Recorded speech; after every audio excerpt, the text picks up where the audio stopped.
So I wanted to use the idea of perfectionism to talk a little bit today.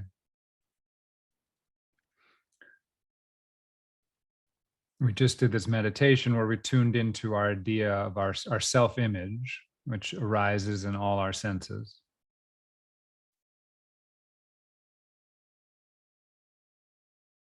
Perfectionism is normally thought of as this,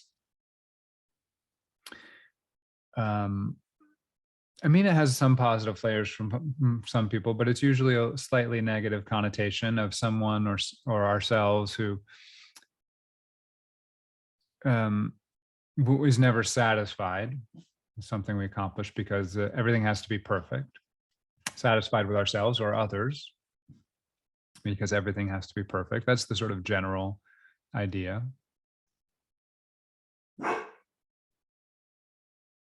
But this type of perfectionism is something we think of as, certain people have it more than others, and that's certainly true. The kind of perfectionism I'm interested in is something we all do.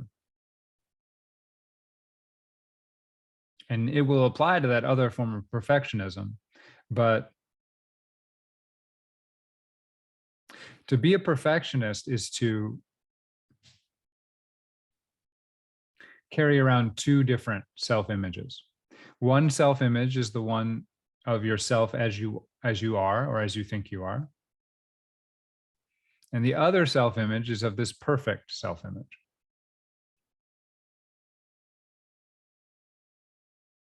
This image of how you should be. So these are two images we carry around with us all the time.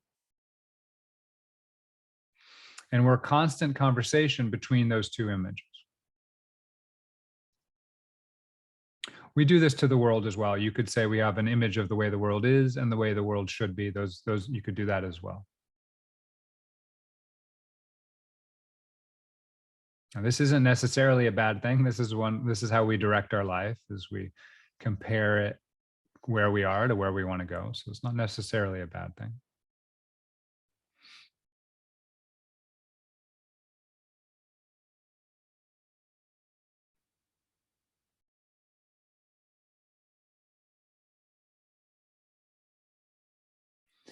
But the most important thing we can do in this field while using our meditation is to become aware of what that idea of how we should be is made of. Sometimes it's incredibly shallow, like incredibly narrow. So we might have a sense of how we are, and that already has its biases. You might have noticed that today as you sat. It already has its twists and turns. Most people, when they first start meditating, I know we have very experienced meditators on the call today, but you've probably had this experience. You start noticing, oh, this is how I think about myself. You notice your thoughts, and you realize that they're not always nice to you, or they have a very particular kind of view of yourself. And so our self-image already has its kind of bias to it. But our idea of how we should be also has a bias. And again, it can be very narrow. It could be so simple. And this is where perfectionism becomes painful and causes a lot of suffering. So it could just be simply, I need $100,000 in the bank, right? It can be that simple. You may not think it is, but you have to pay attention and look and go, oh yeah, all I'm doing is trying to get a certain amount of money.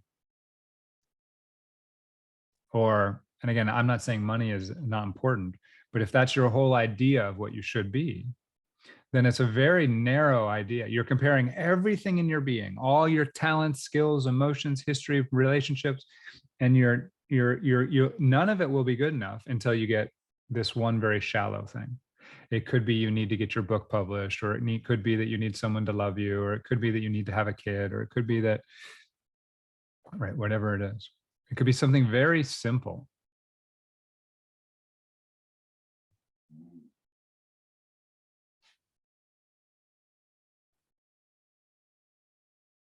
And this is how for normal idea of perfectionism, the engine of the normal idea of perfectionism. So say I'm trying to, uh, you know, start a business, right? And I'm getting perfectionistic. Well, the reason is almost certainly that what I'm trying to do is make the business satisfy an image that it could never satisfy. So I'm trying to make the business give me love, right? Or I'm going to try and make the business, give me pure security so that I won't ever die, right? Or I'm going to try and make the business. You understand what I'm saying? If we have a very simple conception of where we should be, then we'll try and control the world in a way to give us that thing, but it will never satisfy it. Right? So we just keep going and we keep trying to control and we keep trying to get it down. As if I get this all right, then I'll be good enough. I'll be happy.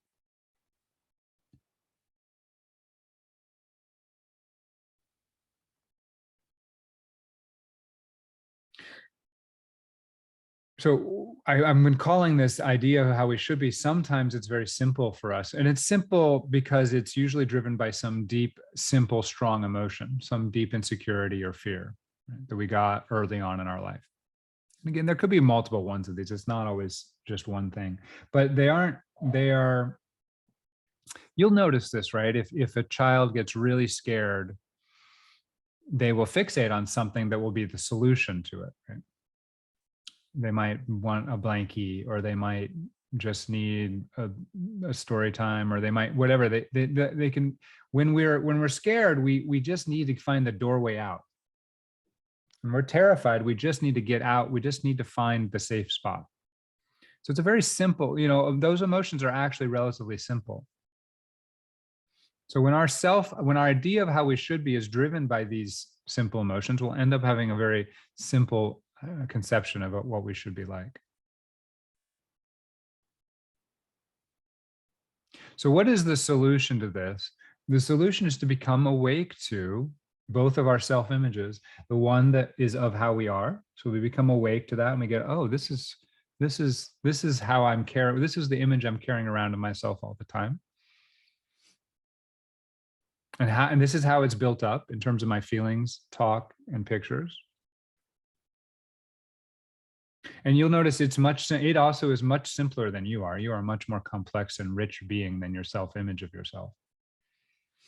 Because that's just a story about yourself. And then you become aware of the image you're carrying around of how you should be. Just become awake to these two things.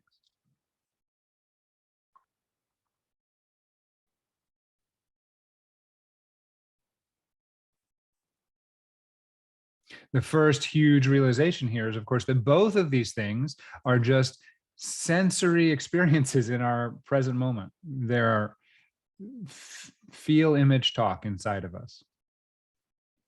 Both of them. And so in doing that, we start to give them both a little less weight. And then when we give them a little less weight, we get a little more space. When we get a little more space, then we have the perspective where we can start to let them grow and change and develop.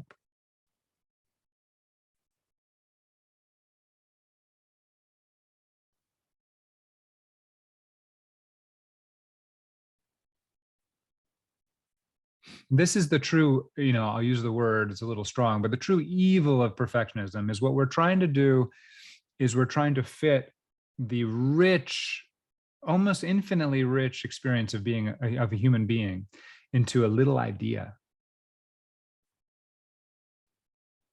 An idea is just, what is it? It's a few pictures, it's a few words. Could you write a novel that would capture your life? You couldn't do it. Anyone who's tried to write a biography or an autobiography realizes that they try to capture something important, and I'm sure they communicate some of that, but you can't capture all of it. You could never do it. It's too rich. And that's a novel, but most of us carry around something much smaller as our idea of what we should be. And so what we're trying to do is take this magnificent being and fit it into this tiny little box.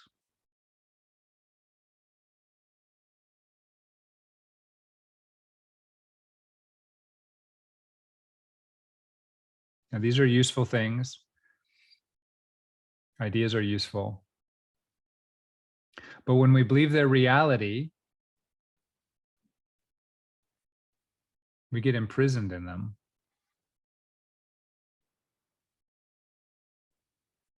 So we first become awake to how this works. And at first, we may just need to focus on our breath, right? So that we can become comfortable with not just following the story all the time, right? We can become comfortable with not following the habit of our attention. But as we get better and better at that, and as we get more and more peaceful, we can start to attend to the structure of ourself. We can start hearing our thoughts, seeing our thoughts, feeling our feelings, and watching them. And letting ourselves not be wholly identified with them. Both our self-image and our self-image of how we should be.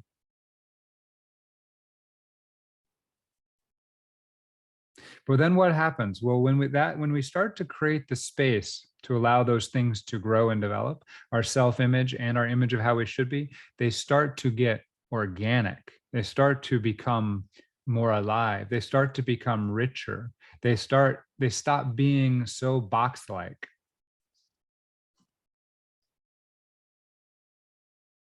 Does that make sense? I mean, it's a little abstract.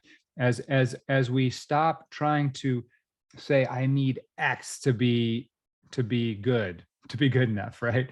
Then we start to allow that to fruit all sorts of possibilities, all these different ways that would be okay, like all these different possible solutions to how one's life could go. Does that make sense? So now I can have a sense more, let's just go slowly. Like, oh, I come to Hollywood and I want to be famous. Okay, boom. That's how it starts. That's the shallow thing, right? I want everyone to love me and see me and give me money. Okay, great.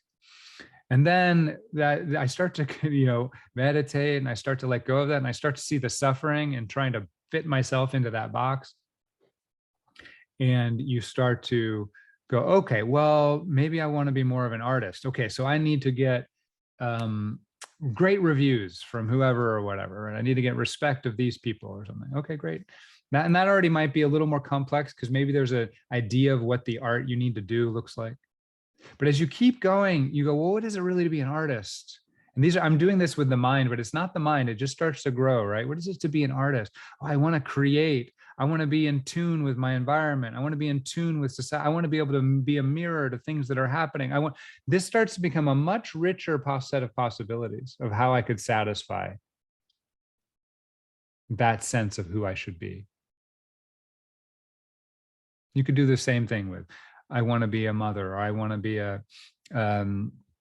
I want to be a good boss, or I want to be a good therapist, or whatever. Like any of these things, you do the same thing. A sense of the shallowness of the box you're trying to get yourself into, and then a sense of how it could start to sprout leaves in an organic way and grow into a big complexity of possibilities. It still is not all possibilities. Maybe that's what enlightenment is, where you let go and you have all possibilities, but it's starting to become much richer. And what does that allow for? Well, it goes all the way back to our normal sense of perfectionism. Now, getting things exactly right is a denial of how you should be, right? Because now you're saying, I need to prune this tree down to just this again. Why would you do that? You wouldn't do that at that point. This point, you go back, okay, well, all right, there's 17 different ways this could go, and they'll be all right. You become more inclusive of yourself and your possibilities. Become a little easier going. Become a little more creative, because there's not so many constraints on what you're allowed to be. Become a little more loving, because you're a little less judgmental.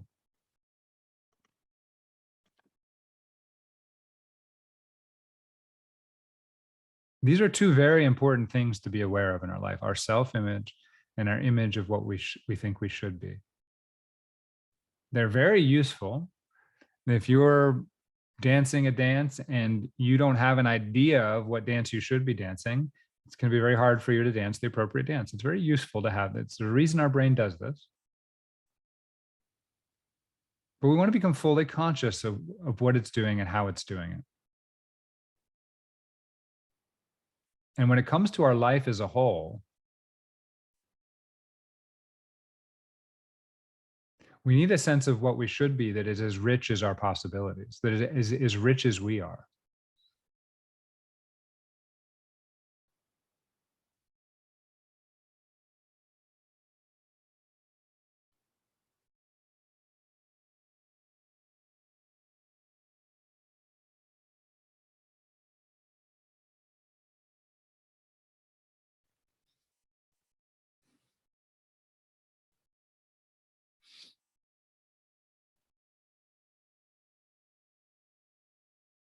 And I hope you do have a sense of that, of how rich you are, of how complex and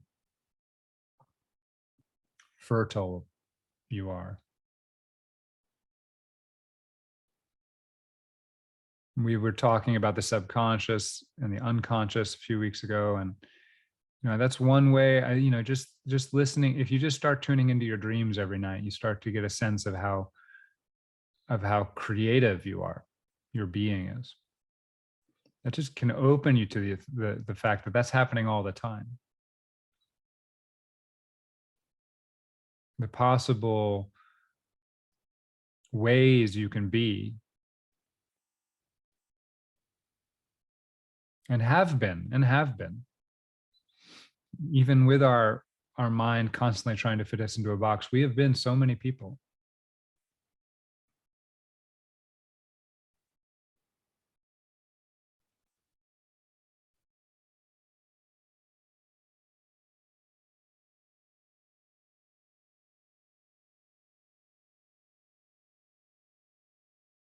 Very useful to sit down and write out who you want to be and how you want to be. But do it regularly. Don't let it get stultified. Don't let it become a, don't idolize it. Let it be a growing thing. And if you do that, it will be just as I've said, if you start writing down your dreams, you'll start writing down more and you'll start remembering more and you'll start get richer and richer. The same thing will happen if you write down who and how you want to be. At first, it might be very simple. That for those who've never done anything like, just be like, well, I want this job and this partner. And the more you write it down, the richer it gets, the more details start to pop up, the more it grows. And the richer it gets, the more efficiently you can move through your life, because you'll be awake to a lot more possibilities.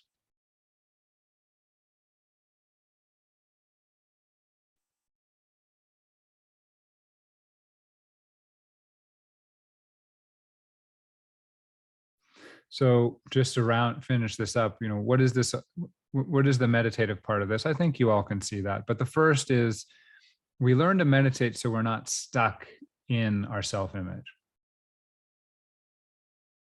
So that we get some space from the story we're living. Until we can do that, we just are doomed to repeat the same conditioned story. That's just all that's going to happen. There's just no way out of that.